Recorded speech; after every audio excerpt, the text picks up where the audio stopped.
Ito ang Breaking News Edition. Ako si Denise Levine, live mula sa Tel Aviv. Maraming salamat sa pagsama sa amin. Simulan natin sa Breaking News, malaking anunsyo para sa gitnang silangan. Isang 10 araw na tigil putukan sa pagitan ng Israel at Lebanon ang nakatakdang magsimula sa ganap na 5 p.m. Eastern. Iyan ay alas 2 ng hating gabi sa Jerusalem at sa Beirut. Si Pangulong Donald Trump ay nag-post sa kanyang social network at sinabing nakausap niya pareho sina Pangulong Joseph Aoun ng Lebanon at punong ministro Benjamin Netanyahu ng Israel at iimbitahan niya ang dalawang leader sa White House. Ang US ay nagnanais na mapanatili ang momentum matapos ang makasaysayang harapang pagpupulong ngayong linggo sa pagitan ng mga embahador ng Israel at Lebanon sa Washington na siyang unang direktang pag-uusap sa mahigit 3 dekada. Ang tanong ay nananatili. Susunod ba ang Hezbollah sa tigil putukan? At kaya ba ng pamunuan ng Lebanon na pigilan ang grupong terorista na atakihin ang mga sibilyan sa hilaga ng Israel gamit ang mga rocket at drone gaya ng muli nilang ginagawa ngayon?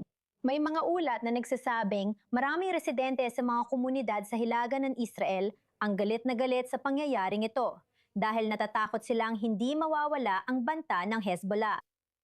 Para sa detalye, leave nating makakausap ang senior US correspondent na si Mike Wagenheim na nasa White House sa Washington. Malaking anunsyo ito. Sinabi ni Donald Trump sa social media na ang 10 araw na tigil putukan sa hilagang bahagi sa pagitan ng Israel at Lebanon ay isinapubliko na. Mas partikular, Mike, ang Hezbollah ang dapat tumigil sa pagpapaputok.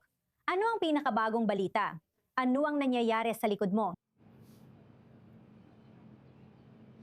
Oo, kahit na wala pa tayong kumpirmasyon, maaaring ipalagay na hindi sana itinuloy ni Pangulong Joseph Aoun ng Lebanon ito. Kung wala sana ang kahit anong uri ng hindi ko masasabi na garantiya, pero kahit papaano ay komunikasyon sa Hezbollah na hindi nila hahayaang masira ito kahit papaano ay maagap nilang pipigilan. Sa umpisa pa lang, kahit hadlang ang Hezbollah sa kapayapaan, humihiling din sila ng tigil putukan at iginigit din ng Iran ang tigil putukan. Makatuwiran lang na ang Hezbollah ay magiging bukas sa ideya ng tigil putukan dito kung may ilang bagay na maisa sa katuparan.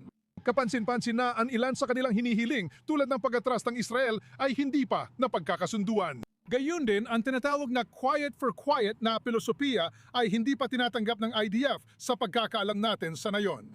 Ngunit nagiging panalo ito para sa maraming panig dito. Panalo ito para kay punong ministro Netanyahu dahil nakakuha siya ng panibagong imbitasyon dito. Kung darating ang Pangulo ng Lebanon, oportunidad ito sa pamumuno gaya ng Abraham Accord.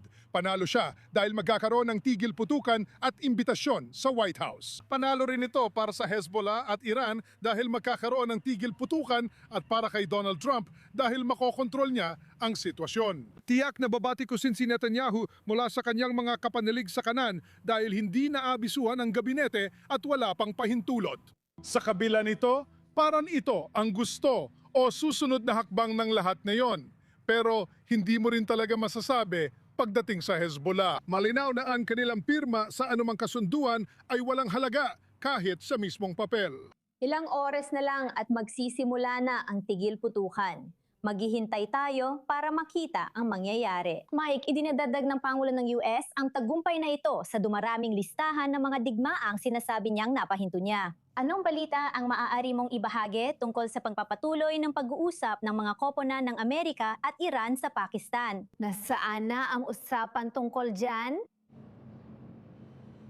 Sana ito na ang maging katapusan ng matagal ng digmaan sa pagitan ng Israel at Lebanon. Ilagay natin ito sa tamang konteksto. Tigil putukan ito, pero sana magdulot ito ng mas magagandang bagay. Tungkol naman sa Iran, may tigil putukan dito. Kahit iginiit ng mga Amerikano na walang kinalaman ang usapan sa Iran sa usapan sa Lebanon at hindi magkaugnay ang dalawa. Walang duda, ang tigil putukan sa Lebanon ay nagbubukas ng pinto para sa pag-uusap tungkol sa Iran at nagbibigay ng kaunting luwag. Hindi mo pwedeng tuluyang paghiwalayin yan. May pagkakataon pa rin ngayon para sa unti-unting umuunlad na diplomasya sa Iran. Wala pang takdang petsa para sa susunod na harap-harapang pag-uusap pero may talakayan sa likod ng eksena. Pareho pa rin ang mga paksa, nuclear enrichment at Strait of Hormuz. Iyan ang mga pangunahing usapin. May ilan ding bagay na pansamantalang nakasaisang tabi. Wala pang malaking tagumpay sa ngayon pero muli, tuloy-tuloy pa rin ang mga pag-uusap. Maaring ang tigil putukan ng Israel at Lebanon ay magbigay ng konting pagkakataon para makahinga at magawa ang ilang bagay tungkol sa Iran. Senior US Correspondent Mike Wagenheim, live mula sa White House. Maraming salamat. Abangan pa ang iba pang balita mula kay Mike sa mga susunod na oras. Ngayon, para sa dagdag na detalye sa breaking news, tinatanggap natin sa studio si Dan Perry, International Affairs Analyst, dating Europe at Middle East Editor ng Associated Press, at may akda ng Ask Questions Later. At ang ating Senior Middle East Correspondent, Ariel Osaran. Mga Dino, maraming salamat sa inyong dalawa. Kaya magsisimula ang isang 10 araw na tigil putukan sa pagitan ng Israel at Lebanon sa loob ng ilang oras, 2:00 ng hating gabi sa lokal na oras. Tama, ito ay sa pagitan ng Israel at Hezbollah. Ipaliwanag ang kahalagahan ng sandaling ito sa reyon, Ariel. Oo, ito ang una at mahalaga. Tulad ng sinabi ni Mike, ito ay isang napakahalagang tagumpay para sa pamunuan ng Lebanon na sinusubukang balansihin ang magkakasalungat na tensyon habang sinusubukan nitong buksan ang diplomatikong ugnayan sa Israel. Paulit-ulit na binigyang diin ni Pangulong Aoun na ang tigil putukan ay magiging pangunahing kinakailangan bago ang anumang hakbang patungo sa normalisasyon. Mga pag-uusap, usapang kapayapaan, huwag naman sana malinaw na nilalagay sa panipi sa pagitan ng Israel at Lebanon. Kaya napakahalaga para sa kanya na ipakita sa publiko ng Lebanon na ang landas na tinatahak niya kasamang Israel ay may mga benepisyo rin. Mga benepisyo gaya ng tigil putukan. Ngayon, ano ang sinasabi ng Hezbollah tungkol dito? Ipinaalam ito sa kanila ng Iranian ambassador sa Beirut na matagal nang nakakulong sa embahada nitong mga nakaraang linggo. Matapos siyang pinapalis sa bansa at hindi niya ito sinunod. Kaya ipinaalam niya sa Hezbollah ng maaga na darating ang anunsyong ito at nababantayan ng Hezbollah ang mga kilos ng Israel sa mismong lugar. Dapat nating tandaan na hindi pa ito tuluyang pagtatapos ng digmaan, kundi isa lamang itong tigil putukan. Sa tingin ko, ito ay magiging tigil putukan. Mas katulad ng nangyari sa loob ng 15 buwan hanggang Marso, kung saan patuloy na tinutugis ng Israel ang mga panibagong pagtatangka ng Hezbollah na muling magtipon sa Timog, Lebanon. At hindi umatake ang Hezbollah sa Israel. Malinaw na hindi kasama rito ang mga pag-atake sa Beirut na itinuturing na mas mataas ang antas pagdating sa dating nito sa publiko at sa presyon sa pamahalaan ng Lebanon. At gayon din, katulad ng inilarawan ni Mike, hindi ito maaaring makita na hiwalay sa patuloy na pagsisikap na makamit ang isang uri ng kasunduan sa pagitan ng Estados Unidos at Iran. Hindi ibig sabihin nito na may koneksyon sa pagitan ng dalawang tigil putukan. Pero maaaring isa itong kilos ng mga Amerikano para sa mga Iranian upang ipakita na, sige, gusto nyo ng tigil putukan sa Lebanon? Sige, na yun, meron na. Tuloy lang tayo para makamit ang kasunduan.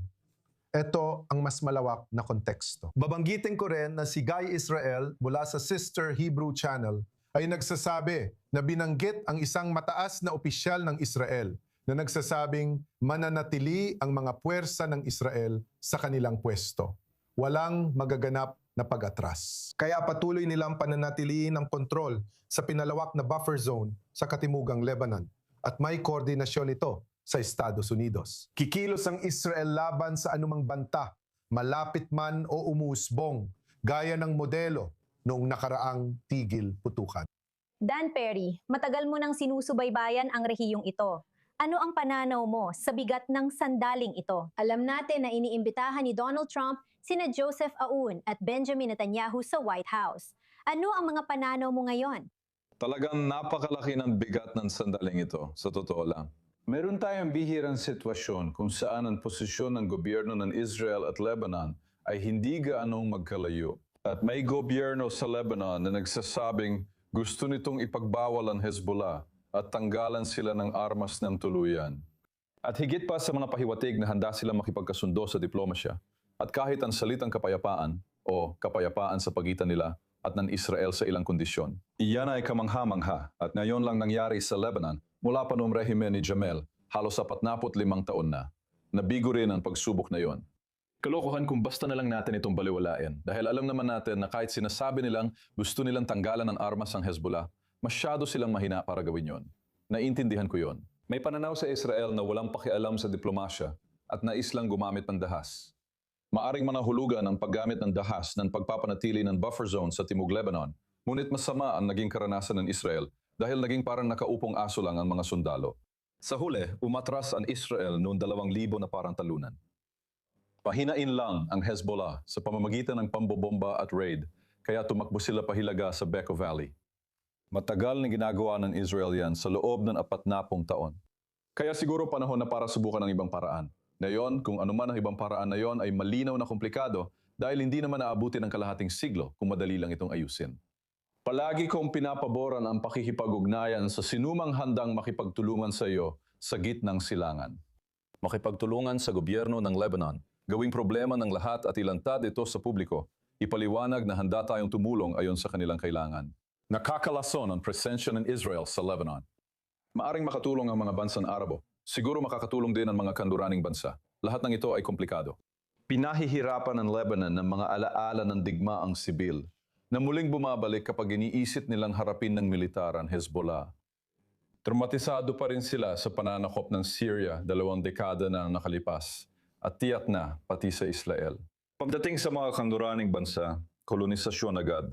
Walang madaling sagot dito. Pero panahon na para maging tapat ang Lebanon at humingi ng tulong. At sa tingin ko, nakikita natin ang bersyon niyan. At dapat magalak ang mga Israeli at Lebanese dahil mukhang may pagkakataon dito. Kung maayos mahawakan ang pera mula Saudi at Gulf na tutulong sa Lebanon na kailangan nito, ay maaaring makatulong makuha ang suporta ng publiko. Kung gusto ng halos 3 kapat ng Lebanese Parliament na mawala ang Hezbollah, may iba pa silang pwedeng gawin, bukod sa pagpapadala ng armadong tao para tanggalan sila ng armas. Maaari nilang ipagbawal ang ekonomikong gawain ng grupo, halimbawa. Pwede nilang patuyuin ang pinagkukunan nila. At kung hindi lang pinahina ang Iran, kundi pati ang Syria ay hindi na nagsisilbing daanan ng armas mula Iran papuntang Lebanon para sa Hezbollah. Medyo may pag-asa ang sitwasyon. Nakakagulat, walang panloob na alitan sa politika ng Israel. Lahat ng kakilala ko ay sumusuporta sa gobyerno sa pag-asan may magandang ibunga ito. Susuriin pa natin ito mamaya. Manatili po kayo mga Gino. Pag-uusapan natin ngayon ang banta ng Hezbollah at ang tunay na nangyayari sa sitwasyon. Ang tropa ng IDF ay nagsasagawa ng operasyon sa kuta ng Hezbollah sa Timog Lebanon, nakahanap ng armas sa mga gusaling sibilyan at sinisira ang infrastruktura ng teroristang grupo. Ayon sa IDF, mahigit 70 lugar ng Hezbollah ang nawasak sa mga isinagawang pag-atake. May mga ulat din na ang huling tulay na ginagamit ng grupong terorista para maglipat ng mga armas papuntang Timog Lebanon ay tuluyan ng nawasak. Dumiretso tayo ng live kay correspondent Balik sa din mula Hilagang Israel. Kaya, Balik, magsisimula ang 10 araw na tigil putukan mamayang hating gabi, oras lokal.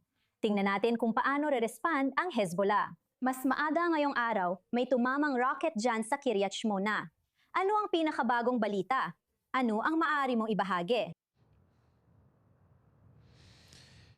Mineta, naging tahimik nitong mga oras maliban sa maliit na drone attack sa Kanlurang Gareth. Agad namang na-intercept yon, pero yun lang ang nangyari nitong mga nakaraang oras.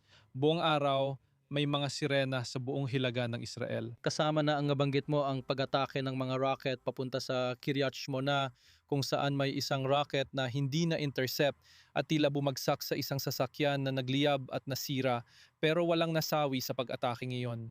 Wala ring nasawi sa iba pang insidente na yung araw. Pero may pagtataya, tawagin na lang natin, mula sa Northern Command na maaring tumaas pa ang mga pag-atake mula sa Hezbollah paglapit natin sa hating gabi.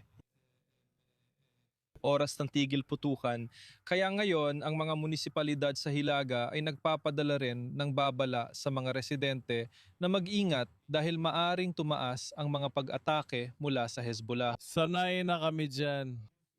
Kapag nalaman ng Hezbollah o Hamas o alinman sa mga organisasyon sa paligid ng Israel na may tigil putukan, kadalasan ay pinapataas nila ang kanilang mga pag-atake dahil gusto nilang ipakita na sila ang huling umatake. Ito ang kanilang doktrina. Sa kabuuan, masasabi natin dito kung ano ang nararamdaman ng mga tao pagkatapos ng 10 araw ng tigil putukan.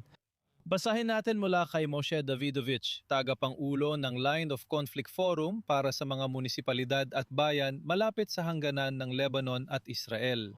Sabi niya ang mga kasunduan ay pinipirmahan sa Washington na nakakurbata, pero ang kapalit ay dugo, wasak na tahanan at nagkakahiwalay na komunidad dito.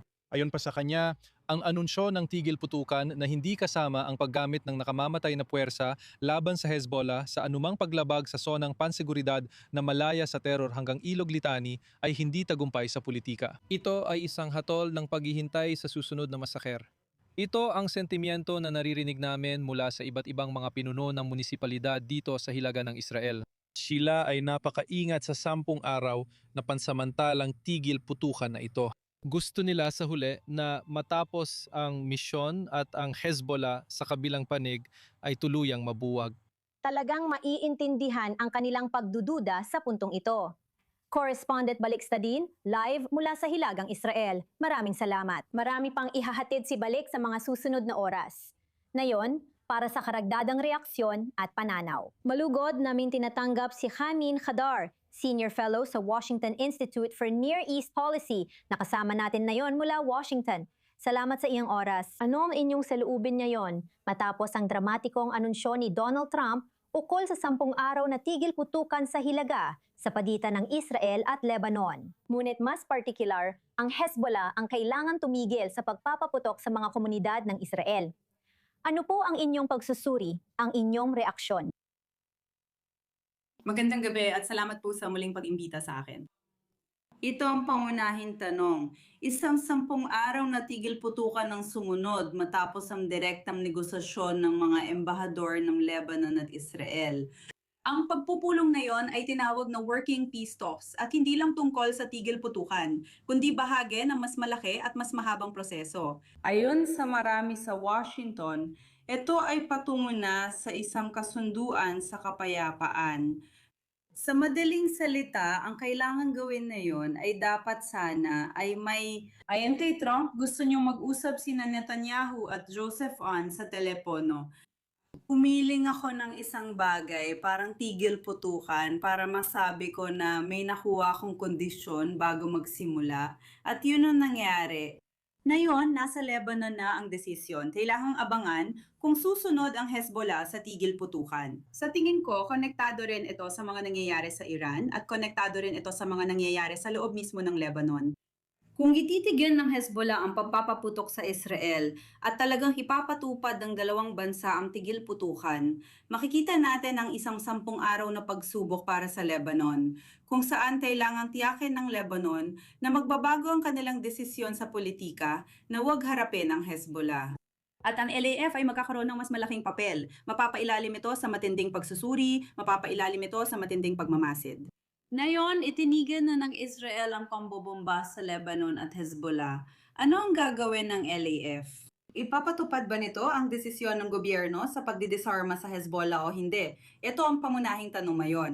Nasa Lebanon na ang desisyon at ngayong araw makikita natin. May 10 araw tayo para malaman kung gagana ito.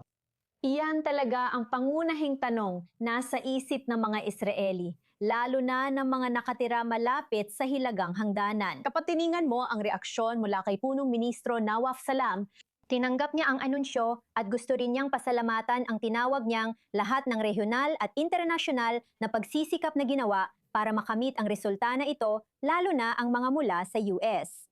At nakakatuwang isipin, ang Pransya, Unyong Europeo, at lahat ng kapatid nating Arabo. Ayon sa kanya, pinangunahan ng Saudi Arabia, Egypt, Qatar at Jordan.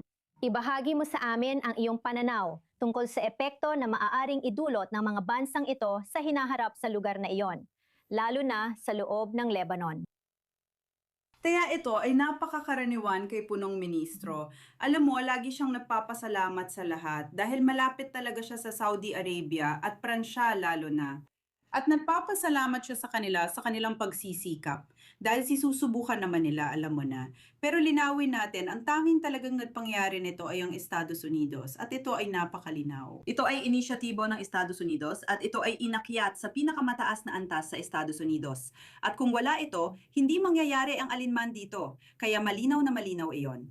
Ngayon, ang pakikilahok at mataas na antas ng pakikipag-ugnayan ng Estados Unidos ang nagbibigay ng tulak dito. Sa diwa na ngayon, kailangan maunawaan ng mga regional na puwersa na ang mga dating regional na puwersa, pinag-uusapan din natin ang mga bansang Europeo, lalo na ang Pransya, nakasangkot sa Lebanon, kailangan nilang maunawaan na kailangang gawing realidad ang pagbabago ng kanilang pulisiya sa Lebanon. Alam mo, gaya ng luma at ilang pulisiya ng Europa na ayaw harapin ang Hezbollah at walang paraan para maisagawa ang pagdidesarma sa pamamagitan ng puwersya. Hindi na ito uubra ngayon. Kung itutuloy nila ang pulisiyan ito, mabibigo ang tigil putukan. Ngayon, ang papel ng mga bansang kinakatawan niya ay dapat talagang nakatuon sa pagsasabi sa Lebanon na ang tigil putukan ay konektado sa pagdidesarma. Walang tigil putukan kung walang pagdidesarma, ang ibig ko sabihin mas pangmatagalang tigil putukan. At kung walang tigil putukan, kung walang pagdidesarma ng walang tigil putukan, ibig sabihin walang tigil putukan kung walang pagdidesarma. Ito ang pangunahing mensahe na dapat makarating sa Lebanon na yon. At ito ang kailangang maintindihan ng mga Lebanese. Hindi ito isang tagumpay. Ito ay tinitingnan na ngayon ng seryoso ng pinakamataas na antas sa US. At hindi ito maaring balewalain. Ito ay isang pagkakataon na kailangan seryosohin ng lahat ng bansa. Dapat baguhin ang pulisiya ng Lebanon at papel ng hukbong sandatahan ng Lebanon. Malaki rin ang papel ng mga regional na bansang binanggit ni Salam dito. Kapana-panabik makita kung paano makakatulong ang mga bansang ito sa hinaharap. Kanin Kadar, salamat sa pagsama sa amin live mula Washington at sa pagbabahagi ng iyong oras at pananaw. Maraming salamat sa pag-imbita sa akin. Ngayon, makakasama natin sila sa panel sa studio. Malugod nating tinatanggap si Major General sa Reserba Eitan Dankard, dating Military Secretary ng 3 Israeli Defense Ministers at tagapag-ugnay ng mga aktibidad ng pamahalaan sa mga teritoryong Palestino sa IDF.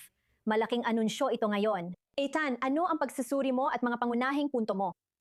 Una sa lahat, sa pangunahing pagtataya, ang tigil putukan sa pagitan ng Iran, Estados Unidos at siyempre Israel ay inaasahan na ang Lebanon ay magiging bahagi ng kasunduan gaya ng nangyayari ngayon. Pero ang proseso mula sa unang hakbang hanggang ngayon, sa tingin ko ay isang kabiguan ng pamahalaan ng Israel sa kanilang pulisya at higit sa lahat ni Benjamin Netanyahu. Dahil sa kabilang banda, noong naiiwalay natin ang Lebanon sa Iran, isa itong tagumpay. Sa isang linggo, sa pagitan ng 2 linggo ng mga pangyayari. Pangalawa, sa takbo ng mga pangyayari sa Lebanon mula sa panig ng militar, sa tingin ko ay magandang ginagawa natin. Napakahirap nito. Yung mga hindi pamilyar sa usaping panghimpapawid at heograpya at sa mga nangyayari, hindi nila maiintindihan ang tunay na mga bayani na sumusulong ng metro kada metro. Ang mga sundalong Israeli at nagtagumpay na mabawi mula sa Hezbollah ang isang napakahalagang bahagi ng Timog Lebanon para sa hinaharap. Ikatlong isyung tinutuloy natin, sinimulan at nagsimula na ang negosasyon sa Lebanon bilang bansa. Ano ang nangyari? Ngayon, ang Pangulo ng Lebanon ay nagkaroon ng tawag sa telepono tungkol sa schedule, sa maikling schedule. Ito ang malaking pagkatalo ng pulisya na tinutukoy ko kay Trump. Matapos sa maikling oras, agad mong natanggap ang utos na itigil ang putukan. Maaring tanggapin ito lohikal tungkol sa mga bagay at diskusyon sa pagitan ng dalawang panig. Kaya naming harapin ang hukbong Israeli kahit may tigil putukan o wala, para bigyan ng pagkakataon ang puntong ito mula sa pulisya na maabot ang layunin. Pero ano ang kabiguan? Isa itong panloob na kabiguan dahil hindi mo kayang harapin ang iyong mga sibilyan, ang iyong mga armadong puwersa at magdala ng mensahe tulad ng ginawa 1 minuto lang ang nakalipas. At sila bilang mga taga-Israel, ginagawa lang at nagpapatuloy. Hindi ito gumagana. Hindi ito ang tamang paraan para pamunuan ng bansa. Malakas tayo. Nagtagumpay tayo. Ngunit unti-unting nababawasan ang epekto nito sa gitnang silangan. Dapat kang maging matatag, hindi lang sa militar, kundi pati sa pulisya. Hindi natin dapat hayaan, hindi natin dapat payagan na sabihin ng Iran na sila ay may malalaking tagumpay sa pag-abot sa puntong ito. At syempre, pati na rin ang Hezbollah.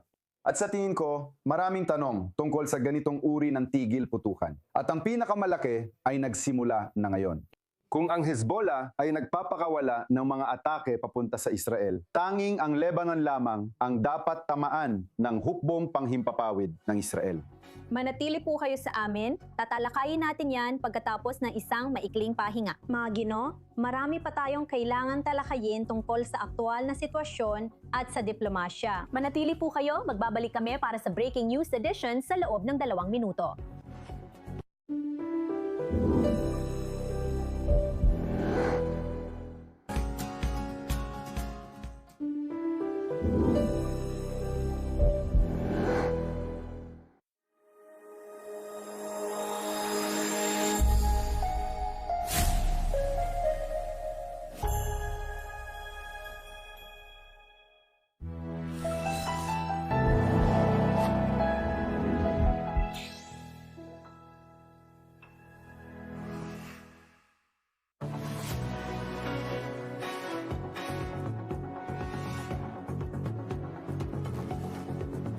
Welcome back sa Breaking News Edition na ito. At anong breaking news? Isa itong malaking anunsyo para sa gitnang silangan. Isang 10 araw na tigil putukan sa pagitan ng Israel at Lebanon ang magsisimula mamayang 5 p.m. Eastern. Katumbas ito ng hating gabi sa Jerusalem at sa Beirut. Nag-post si Pangulong Donald Trump sa social network at sinabing nakausap niya sina Pangulong Joseph Aoun ng Lebanon at punong ministro Benjamin Netanyahu ng Israel. Iniimbitahan niya ang dalawang leader sa White House para mapanatili ng US ang pag-usad ng usapan. Matapos ang makasaysayang harapang pagpupulong ngayong linggo sa Washington ng mga ambasador ng Israel at Lebanon na unang direktang usapan sa mahigit 3 dekada. Nananatiling malaking tanong, susunod ba ang Hezbollah sa tigil putukan? At kaya ba ng pamunuan ng Lebanon na pigilan ang grupong terorista na umatake sa mga civilian sa hilada ng Israel gaya ng ginawa nila muli ngayong araw? May mga ulat na nagsasabing maraming residente sa mga hilagang komunidad ng Israel ang galit sa pangyayaring ito dahil natatakot silang hindi mawawala ang banta ng Hezbollah. Nasa studio pa rin ang ating panel, Major General sa Reserba Eitan Dunggot, Analyst ng Pandaigdidang Ugnayan Dan Perry at ang ating senior na correspondent sa Gitnang Silangan, Ariel Osaran. Marami tayong dapat pag-usapan, ngunit may mga tanong tungkol sa posibleng reaksyon ng Hezbollah. Ariel Osaran, ano ang nalalaman natin? Sinasabi ng Hezbollah na susunod sila sa tigil putukan hanggat sumusunod din ang Israel. At ayon sa isang hindi pinangalanang source ng Hezbollah sa Qatari TV, iyon ang kanilang posisyon.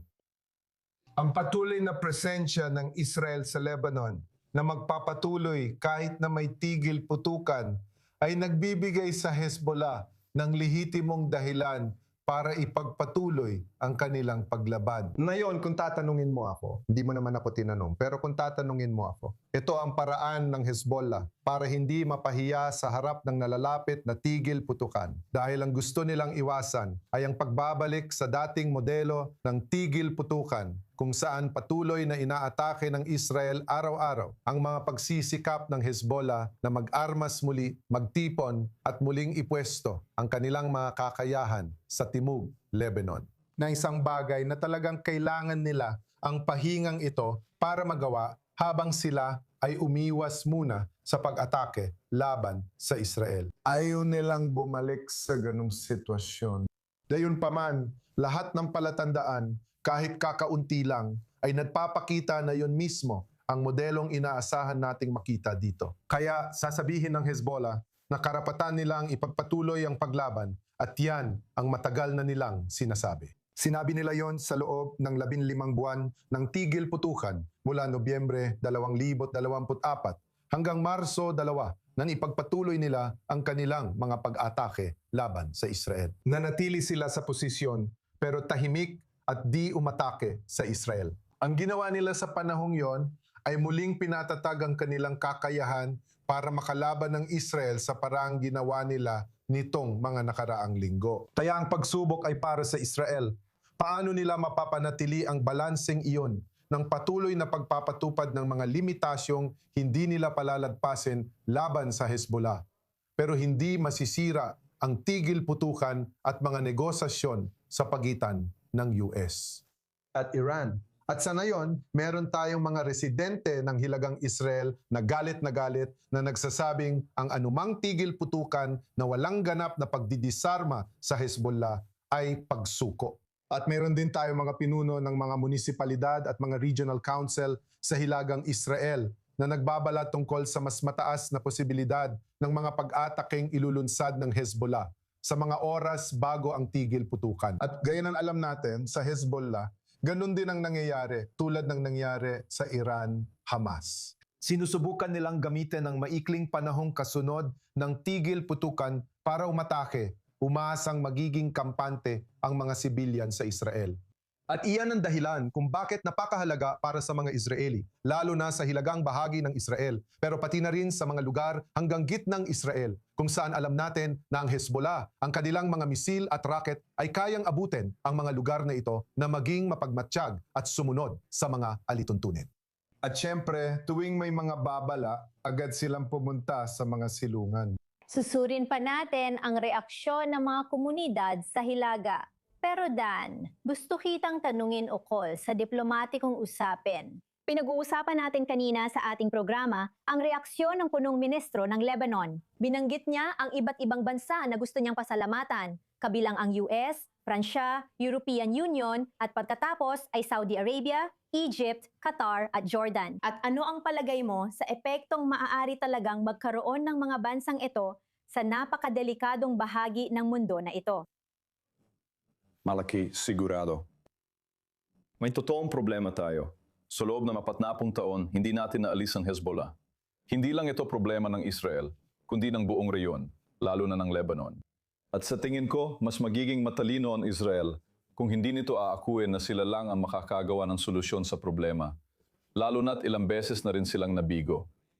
Maari mong isa-isahin ang kalahating dosenan maliliit at mini-digmaan na nabigong magdala ng solusyon. Kaya syempre, kung ang buong Arab League, kung lahat ng mga bansang nabanggit mo ay magsanib puwersa at gawin ang lahat ng posibleng hakbang, kabilang na ang pagpigil sa mga aktibidad pinansyal ng Hezbollah at tuluyan alisin ang anumang legitimasyon ng Hezbollah, napakalaking tulong iyon. Ulitin ko, posibleng magpadala ng sundalo sa Lebanon para baguhin ang sitwasyon na mas mahina ang militar nila kaysa Hezbollah. Kailanganin dito ng malaking antas ng pampublikong diplomasya at katalinuhan. At kailangan kong sabihin, nakakalungkot mang sabihin, mukhang hindi ito kayang gawin ng gobyerno ng Israel. Madalas kong marinig sa internasyonal na TV at mga talumpati ko sa iba't ibang forum ang kwento na sinusubukan ng Israel palawakin ang kanilang hangganan. Kaya binabanggit ng Israel ang buffer zone sa Timog Lebanon. Alam kong kalokohan ito. Naunawaan ko ang pagdududa sa gobyerno, pero wala silang kasalanan dito. Ang buffer zone sa Timog Lebanon ay dalalayong pigilan ng Hezbollah na pumuesto ng 100 metro lang mula sa mga komunidad ng Israel ayon sa kagustuhan ng anumang bansa. Pero bakit nga ba hindi magawang magbaos ng press conference na napakagaling magsalita at matalinong punong ministro ng Israel? At imbitahan ang buong media ng mundo. At ipahayag na walang teritorial na ambisyon ng Israel sa Lebanon, na wala itong balak na gawing permanente. Aalis kami agad-agad kung wala na ang Hezbollah. At natutuwa ako makita na magkasundo kami ng gobyerno ng Lebanon. Hanapan natin ang paraan. Paano matutulungan ang Lebanon na tanggalan ng armas ang Hezbollah? Sino ang magtatanggol sa ideya ng jihadistan milisya na parang estado sa loob ng estado sa Lebanon, Ehipto o Pransya? Gusto ba ng Pransya nito? Kalokohan iyon. Maganda ring makita ang internasyonal na pagkakaisa sa pagtanggal nito. Maaring makabuo tayo ng isang plano. Bilang dadad na konteksto, tandaan na noong Oktubre, 8 ipinakita ng Hezbollah ang suporta sa Hamas at sumali sa digmaan na ito. 2 taon at kalahati na ang nakakalipas. Ngayong araw, muling nagpakawala ang Hezbollah ng rocket at drone mula Timog Lebanon papunta sa mga sibilyang lugar ng bansa. Dapat ipagtanggol ng Israel ang mga mamamayan nito. Tanjang, ano masasabi mo? Napakalinaw at maikli lang. Ang lugar na pinangalagaan namin ay mahalaga para sa seguridad ng mga taong nakatira sa hilagang bahagi ng Israel. Lalo na at pati na rin sabihin na natin para sa seguridad ng bansa. Para sa akin, hindi na natin kailangan ipaliwanag kung bakit ito mahalaga habang gabi-gabi nating binabayaran ng kapalit. Hindi na natutulog ang mga tao ng isang buwan na mula nang magsimula ang digmaan sa pagitan ng Iran at ng Estados Unidos at Israel na idineklara ng Hezbollah na sasali sila. At ito ay mga 8 buwan, higit o kulang, matapos ang, sabihin na nating, tigil putukan na napagkasunduan kasama ang Lebanon at Hezbollah at wala namang ginawa roon tungkol dito. Kaya ito ay isang bagay na kinakailangan, geographical, at kailangan nating panatiliin ito hanggang sa matupad ang dalawang kondisyon, kapayapaan o kasunduan sa Lebanon, at para mas malinaw, tanggalin ang armas ng Hezbollah. Ito ang isang bagay. Hindi na maaring bumalik ang Lebanon. At talagang sinasabi ko sa iyo na umaasa ako na ganun nga. Habang may tigil putukan, patuloy na winawasak ng Israel ang mga infrastruktura, ang mga bahay sa ilang mga baryo na malapit sa hangganan. Dahil 3 beses na kaming umatras dito at 3 beses ding sinalakay agad ang mga baryong iyon. Naging matinding hamon ito ng Hezbollah laban sa mga sibilyang Israeli. Marami ang napatay, namatay at nasugatan dahil sa kanila. Kaya dapat naming tapusin ang misyon doon. Kung papayagan mo akong sagutin ng 1 minuto ang tanong mo tungkol sa mga bansa at sa pahayag ng punong ministro ng Lebanon, kailangan ko lang silang paghiwalayin. Kung siya, sabihin na natin, nagbigay siya ng kanyang pahayag o sinuportahan siya ng Pransya, sa palagay ko, higit pa akong nadismaya. Ang Pransya ay naging sagisag ng anti-Israel na pulisya sa Europa at sa buong ganitong uri ng digmaan. Pangdalawa, tungkol sa Ehipto, ang Ehipto ay tumupad ng isang napakahalagang tungkulin sa mga negosasyon sa pagitan ng Estados Unidos at Iran. Ayokong makita ang Ehipto sa lugar na ito dahil kailangan kumilos ang Ehipto na nakasentro sa paraan ng Hamas. Kaaway ang Qatar. Gawin nating malinaw, kung nandoon ang Qatar, tiyak na may problema. Ang tanging mga bansa na nakikita kong medyo mas malinis ay ang Jordan at Saudi Arabia. Dan, Malaking problema ng Israel ang global public opinion na di masosolusyonan sa simpleng pagwawagayway ng baril at pagpapakitang tapang. Pareho lang kayo ng sinabi ni Ethan. Una mong sinabi na kailangan natin ang teritoryong ito, habang ako naman, sinabi kong wala tayong permanenteng plano rito. Dumating ang mga kondisyon mo matapos maalala ng mga tao na tinawag mo silang terorista. Mahalaga ito. Kailangan bigyang diin ng Israel na anuman ang plano nito sa katimugang Lebanon ay purong-purong dahil lamang sa banta mula sa Hezbollah na naniniwala tayo maaring buwagin. Sa palagay ko, nauunawaan ng magkabilang panig habang magkasama nating nililinaw. Pinipili ko. Ang kahalagahan ng pagtatakda ng malinaw na pangwakas na layunin para sa lugar na ito. Ang Timog Lebanon ay kailangan tumigil na maging lugar kung saan ang mga tao, mga sibilyan ng Israel ay pinapatay.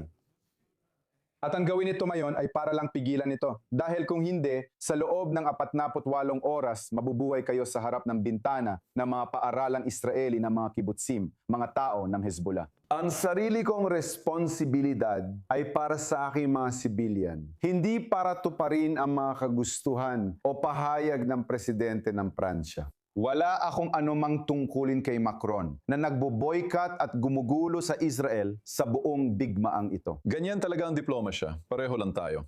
Ang tanong, ano ang binibigyan diin mo? Wala kang pakialam sa presidente ng Pransya? Dahil ang European Union ang pangunahing trading partner ng Israel. Kung titignan ang suporta sa Israel sa Europa, isa itong pambansang emerhensya. Sa tingin ko, dapat maging diplomatiko at matalino ang Israel sa pagpapahayag ng panig nito. Hindi dapat payagan ng Hezbollah na mawala sa hangganan ng Israel. Kung magpapatuloy ang Hezbollah, may risu ng Israel sakupin ang hangganan. Ambassador ng Israel sa US, Yehiel Leiter, matapos ang makasaysayang pagpupulong ngayong linggo sa US State Department. Nang tanungin ng ating kasamahan na si Mike Wagenheim pagkatapos ng pagpupulong, sinabi niya na hindi dapat makialam ang France sa prosesong ito ng negosasyon. Napapaisip tayo kung naipaparating na ba ang mensahe, Dan? dahil mukhang tingin ng Israel na wala namang papel ang France dito. Dahil sa kasaysayan at sa naging papel nitong mga nakaraang buwan at taon sa pagsubok na makahanap ng solusyon. Nagdulot ng problema ang France sa XPCO agreement. Tawagin na lang natin ito. Isa itong hangal na paraan ng hatian. Kung ikaw ay pumipili, nasa mahalagang yugto na tayo ngayon. Matapos ang 3 taon ng laban, ano nga ba ang nangyayari? Dapat tayong maging mas malinaw. Sa tingin ko, ipinakita natin ang lahat ng paggalang noong itinigil natin ang huling tigil putukan sa Lebanon. Nagpadala tayo ng tulong sa Lebanon, pero salita lang ang isinagot, walang aksyon. Hindi natin mapagkakatiwalaan ang pinadisang puwersa kung saan nakikipagtulungan ang Hezbollah. Medyo naalala ko ang sistema ng UNRWA. Kailangan nating tukuyin ang mga sibilyan at tapusin ito. Wala tayong dapat gawin sa Lebanon. Isang segundo matapos pumirma ang Lebanon sa isang kasunduang pangkapayapaan sa Israel at matapos ideklara ng Lebanon ang pagdidisarma sa Hezbollah.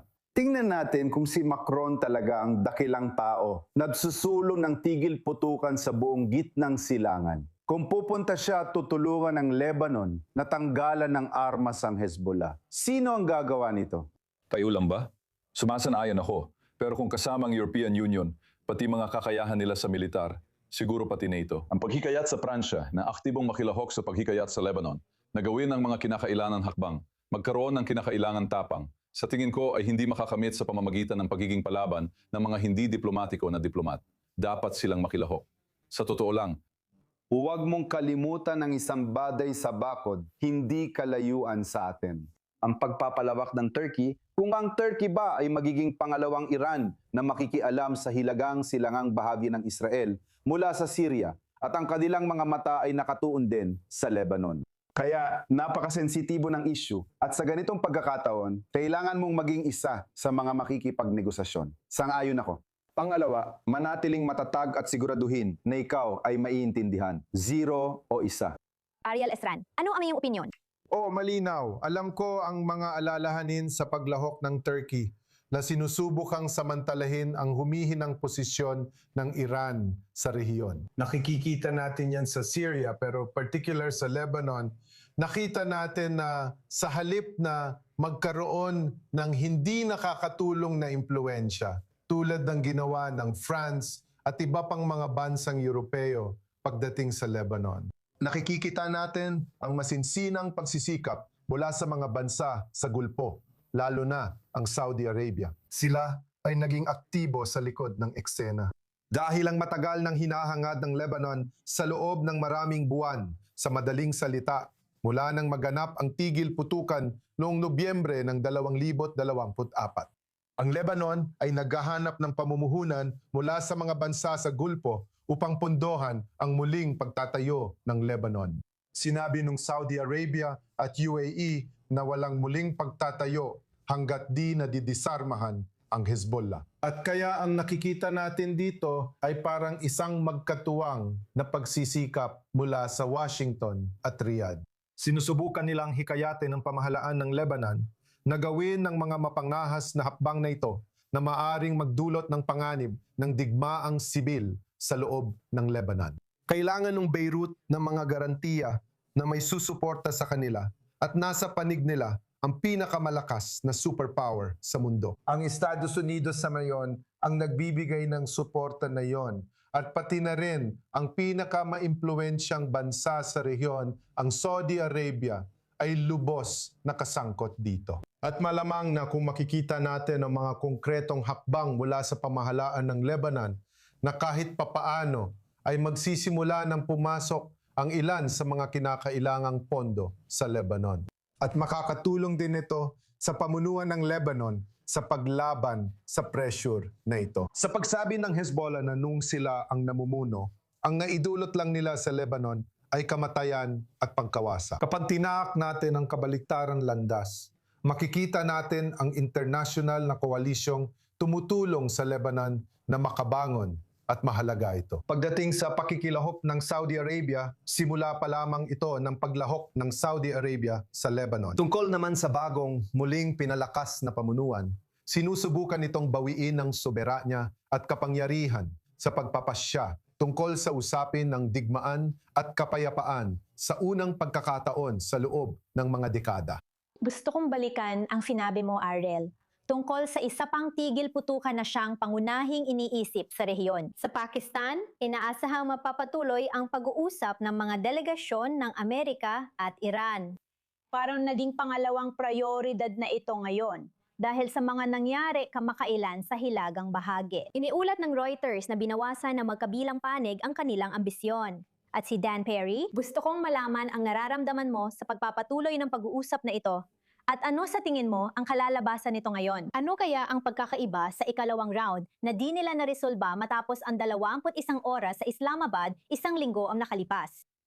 Ang kaibahan ng dalawang round ay ang ikalawang round ay hindi unang round at wala namang negosasyon sa mga Iranian na mareresolba agad sa unang round. Sa unang round, inilahad ng mga Amerikano ang mga kondisyong tiyak na gusto ng Israel at ang sinumang matinong tao, maliban sa mga taga-suporta ng rehimen. Para sa rehimen, ito'y mga kondisyon ng pagsuko. Kasama rito, hindi lang ang isyong nuclear, kundi pati ang pagwawakas ng suporta sa mga milisya gaya ng Hezbollah. Ang pagbawas doon ay magpapataas ng tsansa na kayanin ng natitirang bahagi ng rehimen ito. At hindi malinaw kung ano.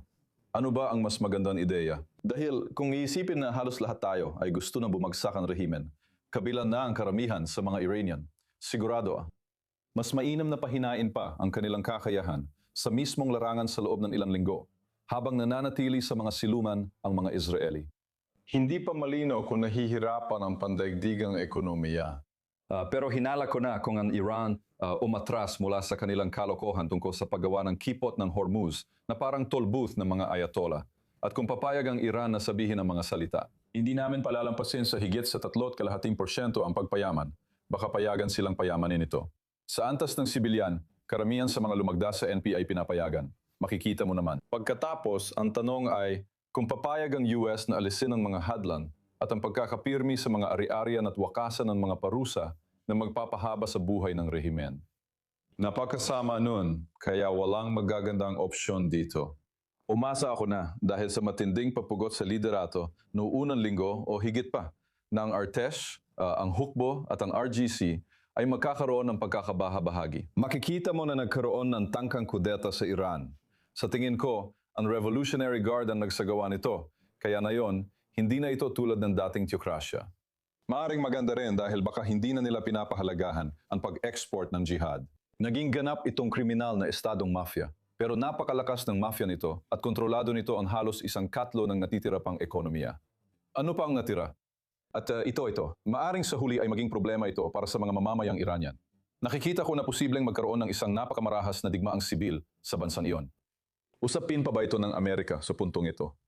Tandaan mo na 1 taon ang nakalipas, lahat ng Israeli ay masaya-masaya na naisagawa na ang mowing the lawn, na napahina ang Iran sa napakaraming paraan. Sa loob ng 12 araw. Sa ngayon, mas malaki na ang pinsala. Pero hindi na masaya ang mga Israeli dahil pinaniwala sila na maaring bumagsak ang rehimen. O baka maaring mahikayat ang mga baliw na ito na maging hindi ganoon kabaliw. Ang dalawang bagay na iyon ay napakahirap gawin. Baka maramdaman ng maraming Israeli na kailangan na naman ang mowing the lawn sa mga susunod na buwan o taon. Ano tingin mo, Ethan? Gaano pa karaming trabaho ang kailangang gawin ng pinagsamang operasyon ng USRA? Para matapos ang trabaho, kasama rito ang pagtitiyak na hindi makakatarget ng mga sibilyan ang Iran at mga proxy nitong Hezbollah, Hamas at Houthis. Baka magulat ka sa palagay ko. Sa sandaling, makuha mo ang 230 o 40 kilo ng uranium sa 60%, iyon ang punto na talagang mapipigilan mo ang digmaan na ito at makakalihan ng tuloy-tuloy na proseso ng tigil putukan at iba pa. Dahil ang mga problemang pasa ng mga teroristang mula sa rehimen ng Iran ay napakalaki at napakalalim. Kailangan nila ng bilyon-bilyong dolyar para pakainin ang kanilang mamamayan, para muling itayo ang kanilang mga infrastruktura. Ang mga tagumpay militar na nakamit hanggang ngayon ng Estados Unidos sa Israel ay napakataas, napakalalim, at napakagaling ng pagpaplano na talagang masasabi mong napakagaling ng mga ito. Habang lumilipas ang panahon, lalo nating maunawaan ang lalim nito. Pero kung hindi ilalabas ang uranium na ito, kung hindi sasabihin na inalis natin ang banta ng nuclear mula sa mga Iranian, parang wala rin nangyari. Iyan ang huling malagang hakbang para matapos natin ang digmaang ito. At ito ay talagang hindi katumbas ng mga naabot na natin. Dayon din, hindi matatani ang Strait of Hormuz. Susunod yon na punto. Sa tingin ko, dalawang layunin lang natin. Pagpapalaya sa Hormuz at pagbubukas. Ito ang paggalang sa may-ari na si Trump. At pangalawa, ang nuclear kasama nito. Kung wala ito, maaaring matapos agad ang lahat. May mas bagong balita ako. Naglabas ng pahayag si Benjamin Netanyahu. Pakinggan natin. May pagkakataon tayong makamit ang makasaysayang kasunduan ng kapayapaan sa Lebanon. Plano ni Pangulong Trump na imbitahan ako at ang Pangulo ng Lebanon upang maisulong ang kasunduang ito. Umiral ang pagkakataong ito dahil mula nung bigmaan ng pagbawi, binago natin sa pinakapundasyon ang balanse ng kapangyarihan sa Lebanon. Inaktiba natin ang mga pager, winasak natin ang napakalaking arsenal ng armas na binubuo ng 150,000 na rocket at misil na balak gamitin ni Nasrallah para wasakin ang Israel. Katatapos lang nating patayin si Nasrallah. Nagbago ang balanse ng kapangyarihan, kaya nagsimula tayong makatanggap ng mga tawag mula Lebanon nitong nakaraang buwan para direktang pag-usapan ang kapayapaan. Hindi pa yon nangyari sa loob ng mahigit 40 taon. Sumunod ako sa panawagang ito at pumayag sa pansamantalang tigil putukan ng 10 araw upang subukang ituloy ang kasunduang sinimulan nating pag-usapan sa pagpupulong ng mga embahador sa Washington. Sa mga pag-uusap para sa kapayapaan, may dalawang pangunahing hinihingi tayo. Una, ang pagdidisarma ng Hezbollah para sa pangmatagalang kasunduan at kapayapaang nakabase sa lakas. Upang makamit ito, tigil putukan, iginiit ng Hezbollah ang dalawang kahilingan. Una, na ang Israel ay dapat umatras mula sa lahat ng teritoryo ng Lebanon. Ang pangalawa, ang tigil putukan ay sa paraang ang katahimikan ay sasagutin ng katahimikan. Hindi ako pumayag sa alinman sa dalawa. Nanatili kami sa Lebanon sa isang malawak na security buffer zone. Hindi lang sa 5 punto na dati nang nandoon sa mga nakaraang buwan. Ito ay isang security buffer zone na nagsisimula sa dagat at nagtatapos sa paanan ng bundok Hermon at sa hangganan ng Syria, isang 10 kilometrong security buffer zone. Ito ang meron tayo at dito tayo nananatili at hindi tayo aalis. Ito ay nagbibigay daan sa atin na hadlangan ang banta ng isang ground invasion at pati na rin maiwasan ang direktang pagpapalipad ng mga misil sa ating mga komunidad. Protektado pa rin ang mga komunidad sa hilagang hangganan mula sa mga banta, pero may mga misil at rocket pa rin na kailangang asikasuhin. Nakausap ko si Pangulong Trump nitong nakaraang 2 araw at sinabi niya sa akin na determinado siyang ipagpatuloy ng malakihan ang naval blockade sa Iran at pati na rin ang pagbuwag sa mga kakayahan ng Iran sa nuklear.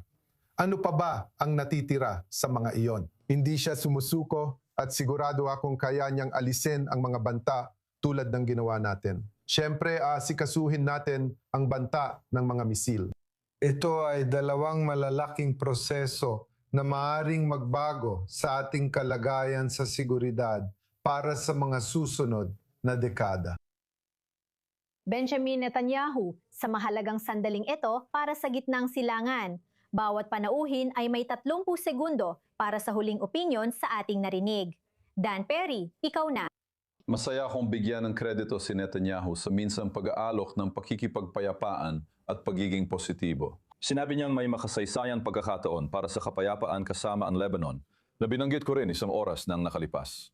Ito ay isang kamanghamanghang bagay na maaaring mangyari dito. At dapat gawin ng Israel ang lahat ng posible para maging realidad ito sa madaling salita. Kapag nagsasalita siya tungkol sa pag-asa niyan maresolba ang issue ng nuclear sa Iran, Inaangkin niya ang kredito para sa mga kadahilan ng politikal. Ngunit ang problema sa Hezbollah ay maaring makontrol sa Lebanon at posibleng magkaroon ng kapayapaan sa pagitan ng Israel at Lebanon. Ilang araw na lang bago ang makasaysayan pagpupulong kay Joseph Aoun, kaya may dahilan tayong magdiwang. Magandang pakinggan ito para sa marami, hindi ng lahat. 8 Sandungard, 30 segundo. 36 na segundo pero 2 puntos. Sa tingin ko, si Benjamin Netanyahu pwedeng gawin ang talumpati 2 araw na ang nakalipas, kahit na yon. At pagkatapos ng 1 oras, pwede siyang magdeklara ng tigil putukan sa Lebanon. Hindi ganito dapat ipinapaalam sa isang bansa ang benitong kasunduan sa tigil putukan nang hindi nito naunawaan kung paano ito isasagawa. Hindi ito maganda sa paningin ng mga sibilyang Israeli. Pamalawa, hindi man lang binanggit ni Benjamin Netanyahu ang tungkol sa Zam Hezbollah. Malaking pagbubunyag ito ng impormasyon. At dapat iyon ay kondisyon sa lahat ng kanyang talumpate. Nagbigay siya sa atin ng isang lecture o aral tungkol sa mga bagay na alam na natin mula sa maraming takot tungkol sa paghawak ng ganitong uri ng teritoryo. Hindi ito ang unang beses. Pag-usapan ang makasaysayang sandali, sumangayon ako. Binanggit niya ang pagpapatigil ng pagpapalipad ng rocket sa Israel, pero hindi niya sinabi kung nasaan ang Hezbollah. At ito ay isang bagay na may problema. 30 segundo, Ariel Osaran. Oo. Sasabihin ko ito sa 10 segundo. Sa madaling salita, pareho lang ang modelo ng tigil putukan na inilatad ni Punong Ministro Netanyahu sa mga nauna. Mananatili ang puwersang Israeli sa Lebanon at walang kasunduan na katahimikan ay gadantihan ng katahimikan. Kaya may opsyon pa rin ng Israel na ituloy ang pag-atake sa Hezbollah sa Lebanon. Para lang sagutin si Ethan, hindi niya sinabi yon. Totoo yan at medyo kakaiba. Pero walang posibilidad na magkaroon ng kasunduang pangkapayapaan sa Lebanon hanggat hindi natatanggalan ng armas ang Hezbollah. Kaya iyan ang pinakaunang kinakailangan para sa lahat. At sa tingin ko, lahat ng Israeli ay siguradong sasang-ayon dyan. Dan Perry, Ariel Osaran, at Major General sa Reserba, Ethan Duncan. Salamat sa iyong presensya sa mahalagang sandaling ito para sa rehiyon. Maghintay muna tayo habang papalapit ang deadline. Hanggang dito na lang muna. Paalala sa espesyal na oras ng broadcast kasama ang pinakabagong balita. Tingnan ang live broadcast times sa screen. Ako si Denise Levine mula Tel Aviv. Salamat sa panonood. Abangan ang susunod. Ito ang I-24 News English.